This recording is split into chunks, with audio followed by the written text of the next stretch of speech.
Chairman sir, आपका बेहद शुक्रिया कि आपने इन 3 फौजदारी नए कवानीन पर बोलने का मुझे मौका दिया है। सर, मैं शुरुआत में इस शेर से आगाज करता हूं अपनी बात का कि हमको शाहों की अदालत से तवक्को तो नहीं, आप कहते हैं तो जंजीर हिला देते हैं। सर, ये 3 फौजदारी के कवानीन खुद मुजरिमाना है। ये जुर्म की रोकथाम से ज्यादा हुकूमतों के जराइम को कानूनी शक्ल देने के लिए बनाए जा रहे हैं। अब तरफे तमाशा यह है सर कि पिछले सेशन में मोदी हुकूमत ने जन विश्वास बिल 2023 को, जिसमें 183 प्रोविजंस और 43 कवानीन थे इम्प्रिजनमेंट के, उसको निकालकर फाइन में तब्दील कर दिया। उसमें ड्रग्स एंड कॉस्मेटिक्स एक्ट को भी तरमीम की गई और सजा के बजाय सबस्टैंडर्ड ड्रग्स के लिए आपने फाइन ला लिया। तो मैं ये बोलना चाहूंगा सर कि सबस्टैंडर्ड ड्रग्स के मैन्युफैक्चर के लिए आपने जेल के बजाय फाइन उसमें तब्दील कर दिया तरमीम करके। तो ये जरूरी है बोलना इस ऐवान में कि जन विश्वास के नाम पर आपने इस सबस्टैंडर्ड ड्रग्स से आवाम को खतरे में डाल दिया। अब आप डीक्रिमिनलाइजेशन की बात करते हैं, जहां पर कंपनीज को सजा देना था वहां पर आपने नहीं किया, फाइन में तब्दील कर दिया। और जो कवानीन नॉन वायलेंट क्राइम्स हैं, सेडेशन, डेफेमेशन, उसको आपने इस नए क्रिमिनल लॉ में ला लिया। तो सर, ये बात साफ हो गई कि जन के लिए अविश्वास, धंधे के लिए विश्वास, ये इस हुकूमत का नया मंत्रा है। और लाइटर वेन में अगर मैं कहूं तो जॉन अलिया ने कहा था कि जुर्म में हम कमी करें भी तो क्यों, तुम सजा भी तो कम नहीं करते। सर, आज सच्चाई इस देश में यह है कि सूट पहनने वाला क्राइम से जुर्म से बच जाता है, जेल से बच जाता है। एक खाकी पहनने वाला किसी को करीब से गोली मार सकता है, हथकड़ी पहने हुए मुजरिम को, उसको कुछ नहीं, जवाबदेही नहीं है। सच्चाई हमारे मुल्क में यह है कि इस ऐवान में जिन पर टेररिज्म का चार्ज है वो इस कानून पर वोट डालेंगे कि टेररिज्म क्या है, नहीं है। सर, मुझे ये कहने की इजाजत दीजिए कि अगर आज भगत सिंह को और मोहनदास करमचंद गांधी को ये 3 कवानीन बनाए जाते तो भगत सिंह और मोहनदास करमचंद गांधी कहते कि रोलट एक्ट है, ये 3 कवानीन रोलट एक्ट है। अब हुकूमत को बताना पड़ेगा कि असल मकौले पुत्र कौन है। सर, सच्चाई यह है कि इस मुल्क के गरीब, दलित, मुसलमान, आदिवासी, इनके लिए जिंदगी से बड़ी कोई सजा नहीं है। और क्या जुर्म है पता ही नहीं इनको।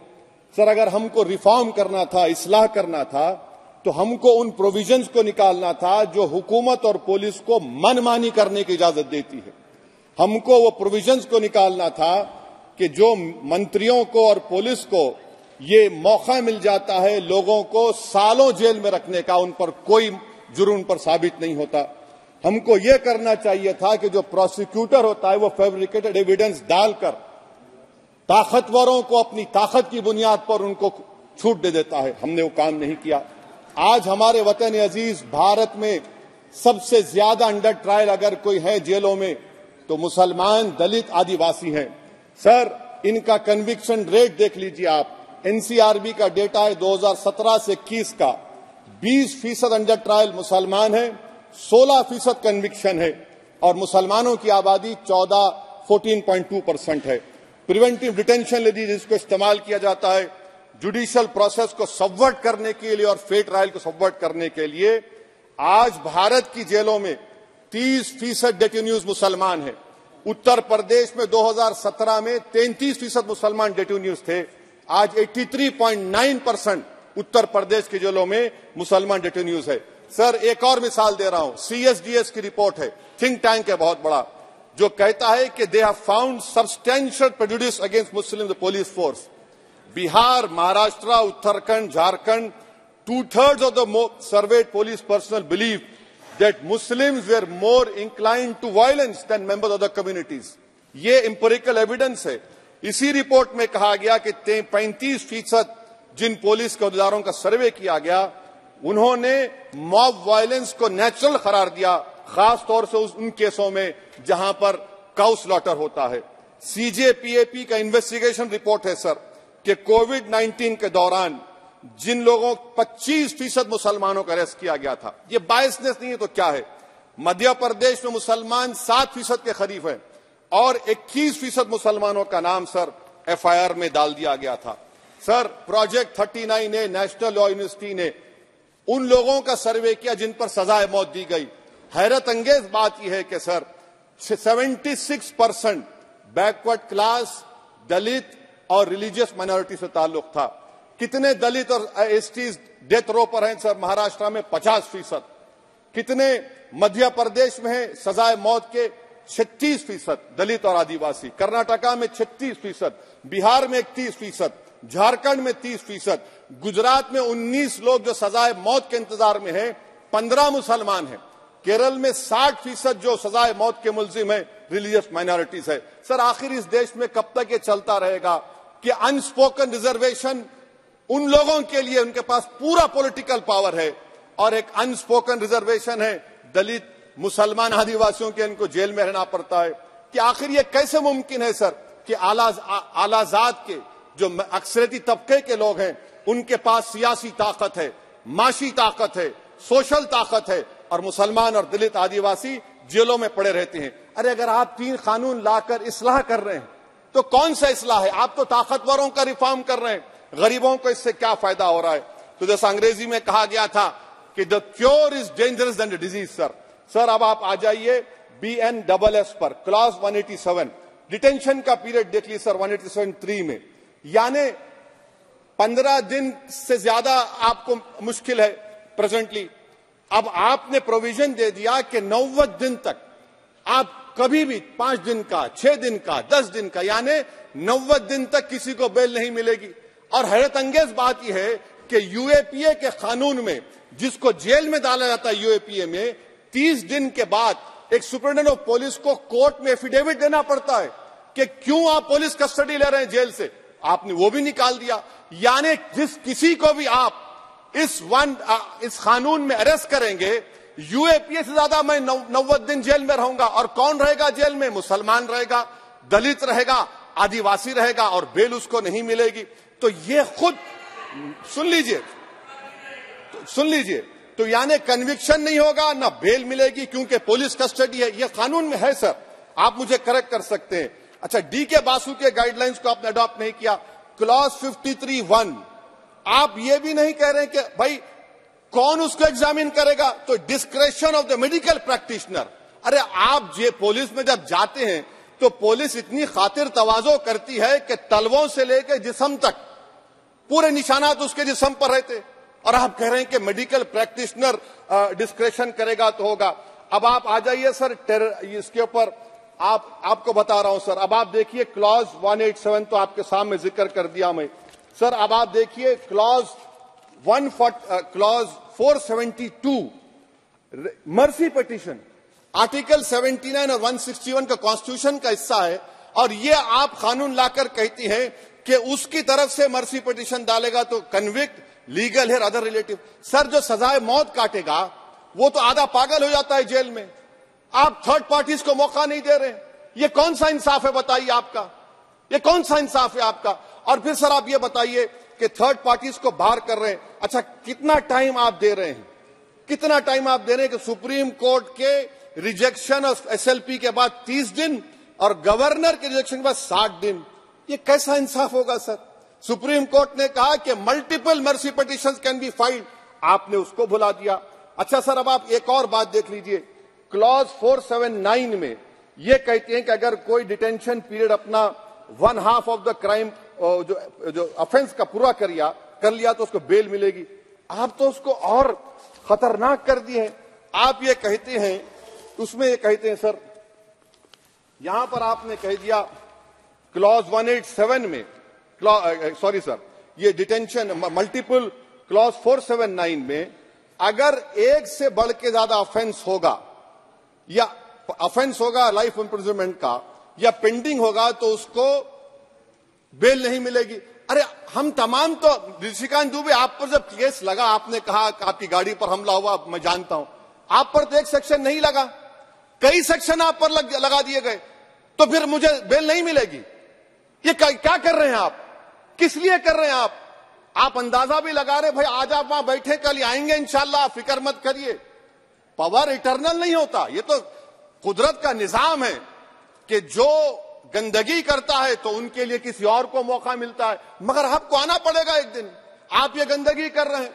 अच्छा सर, ये बताइए कि हमने आप किसको कितना पर्सन्स वर पेंडिंग प्रोसीडिंग्स इन मोर देन वन ऑफेंस, और चार्जशीट में कई आते हैं, यानी जब हम पर केस बुक होता है सर तो फूल का गुलदस्ता आता है, हर सेक्शन होता है उसमें, तो मुझे बेल नहीं मिलेगी। तो ये एक बात है सर। फिर आप आ जाइए सर, मैं आपको बताना चाहूंगा सर, यहां पर आपको, सॉरी सर ये इतना बड़ा बिल है।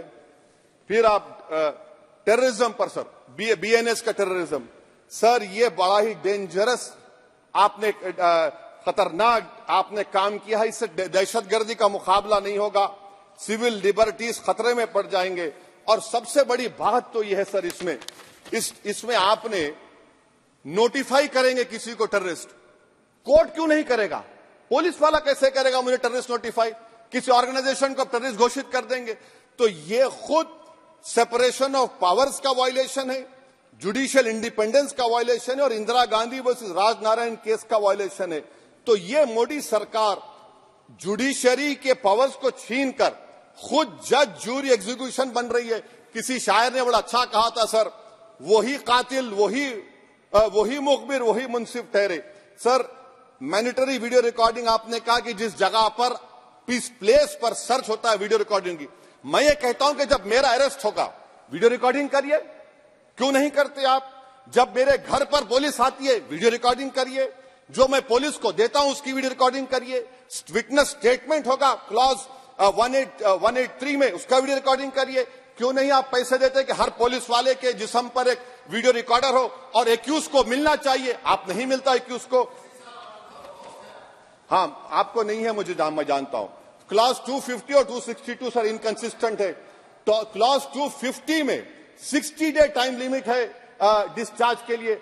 अगर एक्यूज को कागज नहीं मिलता है, हम सब जेल में गए, मैं कई मर्तबा जेल में गया हूं, ससुराल में इतना नहीं गया जितना जेल को जाने का मुझे मौका मिला, चाहे कांग्रेस की, तेलुगु देशम की हुकूमत रही है। सर, कुछ लोग क्लॉज 262 है, क्लॉज 262 में डिस्चार्ज एप्लीकेशन है, वो फ्रेमिंग ऑफ चार्जेस के बाद डाल सकते हैं। ये it defeats the purpose. What is the discharge application which is to prevent police from using delay tactics? Discharge always precedes framing of charges. आप मैं उस वक्त तक डिस्चार्ज नहीं डाल सकता जब तक कि वो नहीं होगा। अच्छा, क्लॉज 251, 263 देखिए sir, time limit for framing of charges in cases of session trials 60 days of first hearing charges, warrant charges should be 90 days. मगर आपने क्या किया, होशियारी देखिए, बर्बाद करने का कहानी। 193(9) डाल दिया आपने, can it prescribes a 90-day time limit for further investigation? For further investigation, what will happen when supplementary charge sheet are put? Will the accused be acquitted? क्या मुझे छोड़ देंगे आप? क्या कोई time like this is a dead letter? यानी आप तो पूरा का पूरा सिविल राइट्स, लिबर्टीज बोलिए सब छीन ले रहे। अच्छा सर, इसमें आपने लिंचिंग का एक कानून बनाया बीएनएस में, सेक्ट क्लॉज 103 में। अब आप इसमें देखिए सर, लिंचिंग कब हो सकता है? जब आप ये बताएंगे कि ये पर्सनल बिलीफ पर मारा गया, किसी को जेंडर पर मारा गया, कास्ट पर मारा गया। सर, आप तो एक्यूज को तो मौका दे रहे हैं छोड़ने के लिए, आप तो एक्यूज को मौका दे रहे हैं। अच्छा, पर्सनल बिलीफ में रिलीजन क्यों नहीं लिखते भैया आप? इन तीनों कानून में रिलीजन इस्तेमाल किया गया, पर्सनल बिलीफ में रिलीजन नहीं आता। अच्छा सर, आप ये भी देख लीजिए कि 1019 सर 190 में अनलॉफुल असेंबली है, 5 और मोर एक्टिंग टुगेदर। फिर ये क्यों कर रहे हैं आप? 5 मिलकर भी मर्डर करेंगे तो एक 103 भी तो आपने कर दिया, तो इनका यानी ये तो इसका अनलॉफुल एक्टिंग टुगेदर है। अच्छा सर, मैं आपको बताना चाहूंगा, आपके ये बीएनएस का 172(2) आप देखिए कि पेटी केसेस में when the occasion is passed, किसका मतलब क्या है? व्हेन द ओकेजन होगा क्या सर? अब हम चुनाव लड़ते तो जो हमारा जो पार्टी अपोजिंग रहती है वो कहती कि अब इनके 25 लोगों को 50 लोगों को गिरफ्तार कर लो, गिरफ्तार कर लेते मेरे बूथ के एजेंट्स को, और बोल रहे व्हेन, उसमें आप लिख रहे क्या है? When the occasion is passed, माने पास हो जाएगा पोलिंग के 5 बजे छोड़ देंगे। अरे आप अपना ही हाथ काट रहे हैं अपने आप, याद रखिए। आज आप मुस्कुरा रहे हैं, कल यहां पर बैठेंगे कोई और कर देगा काम आपके ऊपर। अच्छा, रेप सर, रेप क्या? रेप सिर्फ महिलाओं का होता है? मर्दों का रेप नहीं होता क्या? आपका प्रोविजन नहीं है क्या? स्टॉकिंग नहीं होती है मर्दों की? अच्छा, जस्ट होता है सर, आप हंस रहे हैं, होता है। आपकी हंसी इस बात का इकरार है कि आप जानते हैं किसका हुआ है। तो justice JS Verma sir, justice JS Verma का जेंडर न्यूट्रल बनाइए। अच्छा, क्लॉज 69 लव जिहाद आ गया। देखिए सर, क्लॉज 6 लव जिहाद आ गया, उसमें बियॉन्ड रीजनेबल डाउट प्रूव ही नहीं कर पाएंगे आप। अब उसमें क्या बताना पड़ेगा? सप्रेसिंग आइडेंटिटी, यानी अगर कोई महिला मोनू मानेसर चोमू चंडीगढ़ से इश्क करती है, बाद में उसको मालूम होता है कि वो मानेसर का नहीं है, चंडीगढ़ का नहीं है, तो क्या क्लॉज 69 एक्शन में आएगा? आप बताइए कि अच्छा, अगर कोई ये कहेगा कि मेरा नाम कुछ नाम है, कई कुछ नाम होता है जो कॉमन नाम होता है मुसलमानों में, दीगर मज़ाहिब में, तो क्या वो सेक्शन अप्लाई होगा? ये क्या आप कर रहे हैं? अच्छा, आपने अडल्ट्री को निकाल दिया, आपने होमोसेक्सुअलिटी को निकाल दिया, तो ये कंसेंशुअल सेक्सुअल रिलेशन जो 18-20 साल के ऊपर के लोगों में करते हैं, मैं इसका खिलाफ जरूर हूं मजहबी एतबार से, मगर आप क्यों उनकी ऑटोनॉमी को रोकना चाहते हैं? अच्छा सर, सेक्शन क्लॉज 1093 बीएनएस का, आपको it does not require knowledge और intention part of person facility commission organise crime. ये मैं 5 मिनट दीजिए सर। बीएनएस का आप सेडेशन पे देख लीजिए, सेडेशन को आपने दोबारा ला लिया, लफ्ज सेडेशन इस्तेमाल नहीं किया आपने। 3 साल से 7 साल आपने सुप्रीम कोर्ट को अंडरटेकिंग दी थी कि प्रोविजन नहीं लाया जाएगा। तो चेयरमैन सर, यहां पर हिंदी के एक बहुत मशहूर कवि का वो शेर मुझे याद आ रहा है, मैथिली शरण गुप्त का, कि राज्य को यदि हम बना लेंगे भोग तो बनेगा वो प्रजा का रोग, फिर कहूं मैं क्यों ना उठकर हूं आज मेरा धर्म राजद्रोह। कार्ल मार्क्स ने कहा था sir, history repeats itself first as a tragedy, second as a farce. आप क्लॉज 195 1D देखिए, it criminalises the making of publication of false and misleading information jeopardising sovereignty integrity of India. Vague है, यानी जो कोई भी पत्रकार investigative journalism लिखेगा आप उसको इस्तेमाल कर लेंगे और जेल की सलाखों में उसको डालकर आप सड़ा देंगे। सर, मैं आपको और एक बात बताना चाहूंगा कि रैश एंड नेग्लिजेंट एक्ट जो आईपीसी में था 2 साल थे, 304, आप उसको बढ़ाकर 5 साल कर दिए 1061 में, बीएनएस 1 में।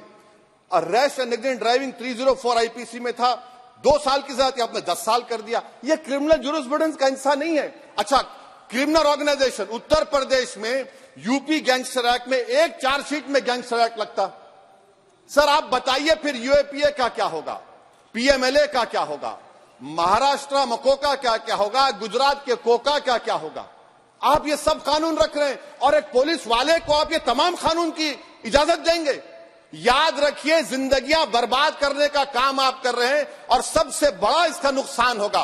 किसका नुकसान होगा? दलितों का, मुसलमानों का, आदिवासियों का। और वो पॉलिटिकल पार्टीज जो कल आज सत्ता में है, कल नहीं रहेंगे, वो बदले की भावना से काम करते हैं। सर, मुझे पुलिस ने पीटा सर 1999 22 दिसंबर को मेरे सर पर 20 टाके लगे, पीठ से लेकर पैर तक मारा गया। आपको मालूम सर क्या हुआ? तेलुगु देशम की सरकार थी, उन्होंने उन दोनों पुलिस वालों को जिन्होंने मुझे मारा था उनको आईपीएस कन्फर कर दिया। अरे चप्पन देखे बैठो तुम।